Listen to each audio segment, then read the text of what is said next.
ಸುಳ್ಯ ವಿಧಾನಸಭಾ ಕ್ಷೇತ್ರದಲ್ಲಿ ಕಾಂಗ್ರೆಸ್ ಅಭ್ಯರ್ಥಿ ಸೋಲಿನ ಪರಾಮರ್ಶೆ ಸಭೆಯಲ್ಲಿ ಕೃಷ್ಣಪ್ಪ ಜಿ ಹಾಗೂ ನಂದಕುಮಾರ್ ಬಣದ ನಡುವೆ ಮಾರಾಮಾರಿ ನಡೆದ ಘಟನೆ ಜುಲೈ 14ರಂದು ನಡೆದಿದೆ. ಈ ಸಭೆಯು ಕಡಬ ಅಂಬೇಡ್ಕರ್ ಭವನದಲ್ಲಿ ನಡೆದಿದ್ದು, ಸೋಲಿನ ಪರಾಮರ್ಶೆ ಅಭಿಪ್ರಾಯ ಸಂಗ್ರಹಿಸಲು ಕಾಂಗ್ರೆಸ್ ಸಮಿತಿಯ ಮುಖಂಡರು ಆಗಮಿಸಿದ್ದರು.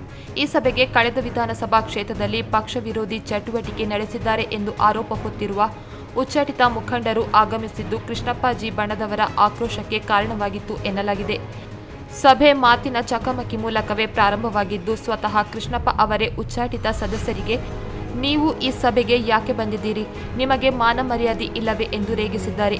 ಬಳಿಕ ಮುಖಂಡರೋರ್ವರು ಸಭೆಯಲ್ಲಿ ಪ್ರಶ್ನಿಸಿ, ಇಂದಿನ ಈ ಸಭೆಯಲ್ಲಿ ಪಕ್ಷದಿಂದ ಉಚ್ಚಾಟಿತರು ಇರಲು ಅವಕಾಶ ಇದೆಯೇ ಎಂದು ಪ್ರಶ್ನಿಸಿದ್ದು, ಅಲ್ಲಿಂದ ಪ್ರಾರಂಭವಾದ ಮಾತಿನ ಚಕಮಕಿ ನೂಕಾಟ ತಳ್ಳಾಟ ಹಲ್ಲೆ ನಡೆಯುವ ತನಕ ತಲುಪಿ ಪೊಲೀಸರ ಮಧ್ಯಪ್ರವೇಶದ ಬಳಿಕ ತಣ್ಣಗಾದ ಘಟನೆ ನಡೆಯಿತು.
ಕೃಷ್ಣಪ್ಪ ಬಣದ 3-4 ಮಂದಿ ಮುಖಂಡರು, ನಂದಕುಮಾರ್ ಬಣದ ಮಹಿಳಾ ಮುಖಂಡರೋರ್ವರು ಸೇರಿದಂತೆ 4 ಮಂದಿಯ ಮೇಲೆ ಹಲ್ಲೆ ನಡೆಸಿದ ಆರೋಪವು ವ್ಯಕ್ತವಾಗಿದ್ದು, ಮಾರಾಮಾರಿ ನಡೆದಿರುವ ವಿಡಿಯೋಗಳು ಲಭ್ಯವಾಗಿದೆ. ನಂದಕುಮಾರ್ ಬಣದ ಸಾಮಾಜಿಕ ತಾಣ ನಿರ್ವಹಣೆ ಮಾಡಿದ ಮುಖಂಡರೋರ್ವರನ್ನು ಎಳೆದಾಡಿಕೊಂಡು ಹೋಗಿ ಹಲ್ಲೆ ನಡೆಸಲಾಗಿದೆ ಎಂದು ಮಾಹಿತಿ ಲಭ್ಯವಾಗಿದೆ. ಅಂಬೇಡ್ಕರ್ ಭವನದ ಚೈರ್ಗಳನ್ನು ಎಳೆದಾಡಿದ್ದು, ಪೊಲೀಸರು ಆಗಮಿಸಿ ಇತ್ತಂಡಗಳಿಗೆ ಪ್ರತ್ಯೇಕ ಸಭೆ ನಡೆಸುವಂತೆ ಸೂಚಿಸಿದ್ದು, ಕೊನೆಯಲ್ಲಿಯೂ ಮಾತಿನ ಚಕಮಕಿ ನಡೆದಿದೆ. ಒಟ್ಟಿನಲ್ಲಿ ಸೋಲಿನ ಪರಾಮರ್ಶೆ ಸಭೆಯು ರಣಾಂಗಣದ ಸನ್ನಿವೇಶ ನಡೆದಿರುವುದು ಮುಂದೆ ಉಭಯ ಬಣಗಳ ವೈಮನಸ್ಯ ಯಾವ ರೀತಿಯಲ್ಲಿ ಕೊನೆಯಾಗಬಹುದು ಎಂಬ ಕುತೂಹಲ ಪ್ರಾರಂಭವಾಗಿದೆ. ನಿಮ್ಮ ಕನಸಿನ ಗೃಹ ಇನ್ನಷ್ಟು ಅಲಂಕಾರವಾಗಿಸಲು ನೂತನ ಡಿಸೈನ್ಗಳುಳ್ಳ ಫರ್ನಿಚರ್ಗಳು ಈಗ ಫ್ಯಾಕ್ಟರಿ ಬೆಲೆಯಲ್ಲಿ. ಡಿಜಿ ಫರ್ನಿಚರ್ ಫ್ಯಾಕ್ಟರಿ ಔಟ್ಲೆಟ್ ಈಗ ಪುತ್ತೂರಿನಲ್ಲಿ ಪ್ರವರ್ತನೆ ಆರಂಭಗೊಂಡಿದೆ. ವಾರ್ಡ್ರೋಬ್ಗಳು, bedroom set, sofa set, wooden ಕೋಟ್ಗಳು, ಕಿಚನ್ ಡೈನಿಂಗ್ ಸೆಟ್ಗಳು, ಸ್ಟಡಿ ಟೇಬಲ್ ಗಳಂತಹ ಮುಂತಾದ ಎಲ್ಲ ರೀತಿಯ ಫರ್ನಿಚರ್ ಈಗ ಫ್ಯಾಕ್ಟರಿ ಬೆಲೆಗೆ. ಕನಸಲು ಇಲ್ಲದಂತಹ ಈ ರಿಯಾಯಿತಿ ಬೆಲೆ ಪ್ರಯೋಜನ ಪಡಿಸಿಕೊಳ್ಳಲು ಸಂದರ್ಶಿಸಿ DG furniture factory outlet, Rahim's complex near Darbe circle, Puttur.